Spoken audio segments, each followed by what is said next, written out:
ये जानना जरूरी है हमारे दर्शकों के लिए कि कितने नेता हैं जो ईडी के रडार पर हैं और किस पार्टी के कितने नेता हैं। ये आपको और दिखा देता हूं मैं, आप समझिए, फिर तौसीफ के पास जाऊंगा। देखिए 24 यहां पर कांग्रेस के 24 हैं, एनसीपी के 11 हैं, डीएमके के 6 हैं, आरजेडी के 5 हैं, समाजवादी पार्टी के 5 हैं, आम आदमी पार्टी के 3, वाईएसआरसीपी के 3, BJP plus 6, TMC 19, Shiv Sena 8, BJD 6, BSP 5, TDP 5, INLD 3। ये आप देख सकते हैं, ये तमाम पार्टियां जिनके कितने नेताओं पर इस वक्त ईडी की कार्रवाई चल रही है। ये पूरा नंबर जो यहां पर कांग्रेस ने दिया है वो आपके सामने है। तौसीफ, अब बताइए, यहां तो बीजेपी के नेताओं पर भी कार्रवाई चल रही है और वो कह रहे हैं जीरो टॉलरेंस है बीजेपी में भ्रष्टाचार के लिए, और आप वॉशिंग मशीन कहने लगते हैं। गौरव भाई, एक तो आपको और आपके चैनल को बहुत बहुत बधाई और बहुत बहुत कांग्रेचुलेशन। मैं बहुत एहसान मानता हूं कि आपने ये जो तर्क है वो दिखा दिया, एक स्टैटिस्टिक बता दिया और ये पब्लिक को आज दिख गया है कि 2014 से पहले। हमारा रिसर्च नहीं है, कांग्रेस का। ठीक है, आपका रिसर्च नहीं है, मगर फिर भी आपने पर्दे में डाला, ये भी बहुत बड़ी बात है, क्योंकि आज ये मीडिया में ये भी कोई नहीं डालता है पर्दे में। और आप देखिए, टीएमसी का 19 नंबर है और कांग्रेस का 26। तो आपको सर ये भी समझना पड़ेगा, पूरे भारतवर्ष में अभी अगर इंडिया में अगर कोई बीजेपी को नाक तले अगर चना चबवा रहा है तो एक टीएमसी है और कांग्रेस है। तो ऑब्वियसली ये तो नंबर्स आएंगे ही। मगर त्यागी साहब की एक बात मैं पूछ रहा था, जब उनके ऊपर अटैक आया तो वो चले गए हाई कोर्ट, सुप्रीम कोर्ट की, वहां पे आदेश आएगा और वहां पर नियम का पालन होगा। मगर जब बात किसी और के ऊपर आती है, मीडिया ट्रायल शुरू हो जाता है, चोर बोल दिया जाता है, मर्डर बोल दिया, रेप, पर उनके ऊपर जब बात आती है तो कोर्ट और हाई कोर्ट की बात आती है। मैं वही तो कह रहा हूं कि अमित शाह और नरेंद्र मोदी जी के ऊपर भी जब आरोप लगी थी तो मीडिया ट्रायल शुरू नहीं हुआ था, उस वक्त मीडिया इतना स्ट्रांग नहीं था, मगर फिर भी आरोप लगी थी, आरोप हट गई थी। बंगाल यूनिट के अनुपम हाजरा, वो कल अपने बयान में, मैं आपको शेयर करने को तैयार हूं सर, मैं ट्वीट कर दूंगा, कल अपने बयान में उन्होंने ये कह दिया कि जिसको अगर ईडी से कोई तकलीफ हो रही है वो आज बीजेपी ज्वाइन कर सकता है, सारे मामले धुल जाएंगे। अनुपम हाजरा बीजेपी के कैंडिडेट थे और बीजेपी के ऑल इंडिया सेक्रेटरी भी हैं। उनके मुंह से अगर ये शब्द निकलता है तो ये काफी कॉमेडी सर्कस वाली बात है। घनश्याम तिवारी, तो फिर ये भी तो तर्क है यहां पर कि अगर कुछ गलत नहीं है तो आप इतना परेशान क्यों होते हैं? ये तर्क तो दिया जाता है ना कि आप लोग क्यों परेशान हो रहे हैं, चोर की दाढ़ी में तिनका अगर नहीं है तो क्यों परेशान हो रहे हैं? फोन छोड़ने दीजिए, आप कोर्ट से आप बाइज्जत बरी हो जाएंगे। पॉलिटिकल वेंडेटा क्यों कहते हैं आप इसको? देखिए, इस देश में सरकार का काम है परेशान करना, चाहे वो जो लोकतंत्र की आवाज उठाए उसे परेशान करो या जो आम आदमी है उसे परेशान करो। बिजली की दर बढ़ाओ, पेट्रोल डीजल के दाम बढ़ाओ, गैस के दाम बढ़ाओ, लगातार झूठ बोलो, उसके आसपास दंगे की भाषा का इस्तेमाल करो, नफरत फैलाओ।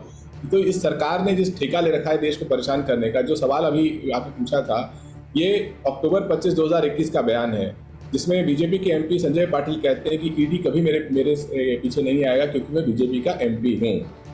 इतना ही नहीं, जितने नेताओं को प्रधानमंत्री स्वयं अलग अलग मंचों से कहते हैं कि ये नेता करप्ट हैं, जैसे ही वो भारतीय जनता पार्टी ज्वाइन करते हैं वो पाक साफ हो जाते हैं। उसे भी छोड़िए, इस देश में आप जानते हैं कि कितने सिटिंग वर्तमान विधायक हैं और सांसद हैं जो भारतीय जनता पार्टी के सदस्य हैं और उनके ऊपर क्रिमिनल चार्जेस हैं उनके अपने एफिडेविट के हिसाब से 100 नहीं, 200 नहीं, 300 नहीं, 400 से अधिक वर्तमान सांसद और विधायक हैं भारतीय जनता पार्टी के जिनके ऊपर क्रिमिनल चार्ज है और उसमें से कई सारे संगीन मुकदमे हैं।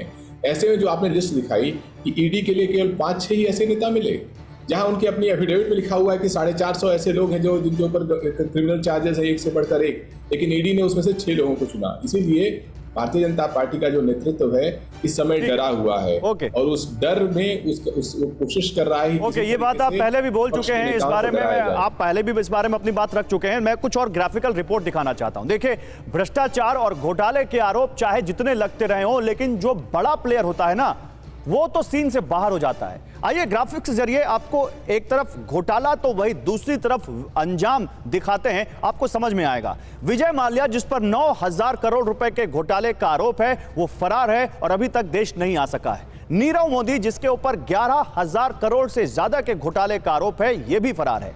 देश के सबसे बड़े घोटाले 2G घोटाला में 1,76,000 1000 करोड़ की अनियमितता के आरोप लगाए गए, लेकिन उसमें से जितने लोगों पे आरोप लगे थे वो बरी हैं।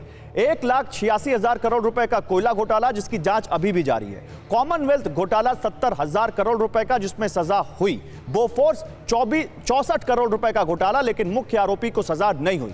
व्यापम माइन एमपी परीक्षा घोटाला जिसकी जांच अभी भी जारी है। शिक्षक भर्ती घोटाला हरियाणा जिसमें सजा हुई। उत्तर प्रदेश का ताज कॉरिडोर घोटाला जिसकी जांच अभी भी जारी है। बिहार झारखंड का चारा घोटाला जिसमें लालू यादव को सजा हुई। तो यहां पर ये जो अधिकतर ऐसे मामले हैं जिसमें सजा नहीं हुई है, और यही मैं सवाल पूछ रहा था शिवम त्यागी कि यहां आप लोग कार्रवाई कह रहे हैं कि भ्रष्टाचार के लिए जीरो टॉलरेंस है, लेकिन आपके सामने इस पैनल में भी, और ये सवाल आप पर पहले भी उठता है कि इतने हजारों करोड़ों के घोटाले के आरोपी फरार है और आपकी पार्टी अभी तक उनको यहां, या आपकी सरकार अभी तक उनको नहीं ला पाई। देखिए, एक चीज तो क्लियर है कि सबसे पहले मैं जो कहा गया टीएमसी की तरफ से कि देखिए जो भी भारतीय जनता पार्टी की तरफ से जो है भारतीय जनता पार्टी के खिलाफ बात करता है उसी पर इस तरह के केसेस आ जाते हैं। मैं सिर्फ इतना कहना चाहता हूं कि देखिए अगर मंत्रियों के पास 50-50 करोड़ रुपए मिलेंगे तो जाहिर है फिर आपको उस पर जवाब तो देना पड़ेगा। शिवम त्यागी तो नहीं देंगे, आपकी पार्टी के मंत्री के यहां पर निकले हैं तो जाहिर है जवाब दीजिए प्लीज। दूसरी बात मैं एक और कहना चाहता हूं इस पर कि बात यहां बड़ी क्लियर है कि अगर आप घोटाले करेंगे तो आपको कहीं ना कहीं इस पर जवाब देना पड़ेगा। और उन्होंने मुझसे पूछा कि भारतीय जनता पार्टी में आ जाते हैं तो पाक साफ हो जाते हैं। भारतीय जनता पार्टी यानी कि मेरी पार्टी वो पार्टी है मित्र जहां पर अगर भारतीय जनता पार्टी के अध्यक्ष पर घोटालों का आरोप लगता है ना तो अध्यक्ष पद से इस्तीफा दे देते हैं। दिलवा दीजिए अभिषेक जी से इस्तीफा, अगर दिलवा सकते हैं तो कहिए ना एक बार उनसे, आए जरा नीतिगत राजनीति करें, दे। हमने दिया ना, आडवाणी जी ने दिया, जब उन पर लगा हवाला कांड में उन पर आरोप लगे उन्होंने कहा ठीक है मैं पद से इस्तीफा देता हूं, जब तक जांच पूरी नहीं हो जाती है नहीं आऊंगा दोबारा से। वो नहीं आए, जब क्लियर हो गया सब कुछ हुआ तो वो आडवाणी जी को आप लोग बैठने नहीं देते हैं प्रोग्राम में। आपने नहीं सर, आपने मोदी गवर्नमेंट में आडवाणी जी है क्या? चीज बताइए ना। अरे वो तो अटल बिहारी गवर्नमेंट में थे सर, आपने आडवाणी जी को तो पानी पिलाना छोड़ा दिया, पीछे जाके बैठा दिया आपने। आप गौरव जी आप इनको रोकेंगे क्या? नहीं, अब तो मुझे लग रहा है कि आप लोगों को मोदी इजाजत लेनी गवर्नमेंट में पड़ेगी कोई क्योंकि ऐसा समय नाम खत्म हो बताया चुका है।